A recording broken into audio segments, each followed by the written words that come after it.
Assalamualaikum warahmatullahi wabarakatuh. Izin memperkenalkan diri, saya Fajran Ramadhani dengan NIM 23108111100028, nomor presensi 29. Jadi di sini saya akan menjelaskan tentang rangkuman materi sistem drainase STS 5644, mata kuliah sistem drainase. Jadi yang pertama itu ada pengenalan sistem drainase. Drainase adalah tindakan teknis yang bertujuan untuk mengurangi kelebihan air dari hujan, rembesan, atau irigasi di suatu kawasan agar fungsi kawasan tersebut tidak terganggu. Selanjutnya ada dalam bidang teknik sipil, ilmu drainase berfokus pada pengeringan tanah atau kota untuk keselamatan konstruksi bangunan, pertanian, dan kesehatan lingkungan, khususnya dalam mengolah air hujan.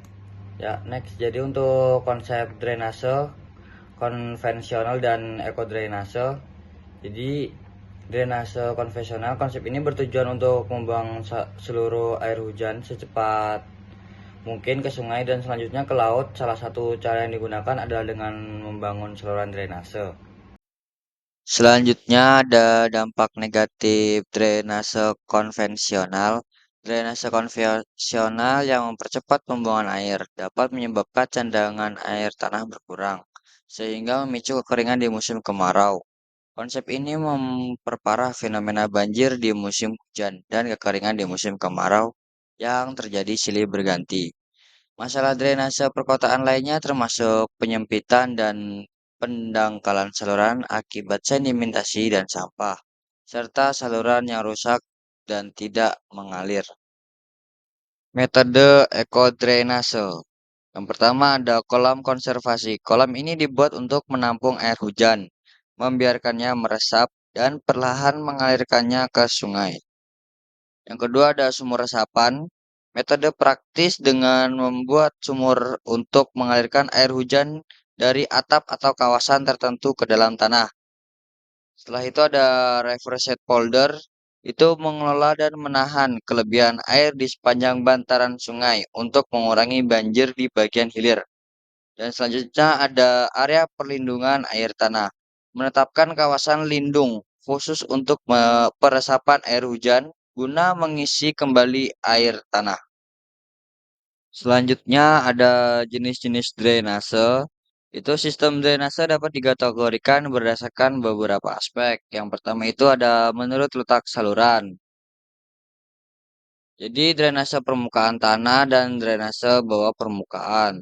Dan selanjutnya itu ada menurut sejarah dan terbentuknya. Jadi ada drainase alamiah dan drainase buatan. Selanjutnya ada menurut fungsi, itu single purpose dan multi purpose. Analisis hidrologi untuk perencanaan drainase. Menentukan debit banjir rancangan. Jadi besarnya debit banjir yang digunakan sebagai dasar untuk menentukan kapasitas dan dimensi bangunan. Menghitung kala ulang. Kala ulang adalah kurun waktu di mana debit banjir tertentu diperkirakan akan disamai atau dilampaui. Penentuan kala ulang didasarkan pada pertimbangan seperti ukuran dan jenis proyek, ketersediaan dana, serta resiko kegagalan.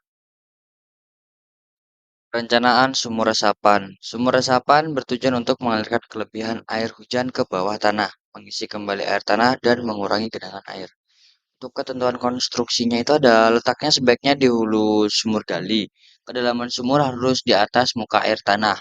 Pemasangan bak kontrol dengan lapisan saringan seperti kerikil, pasir, ijuk.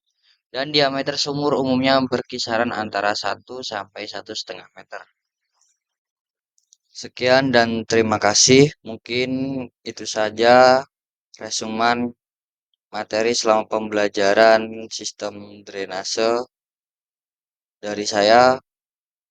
Salah hilap mohon maaf. Wassalamualaikum warahmatullahi wabarakatuh.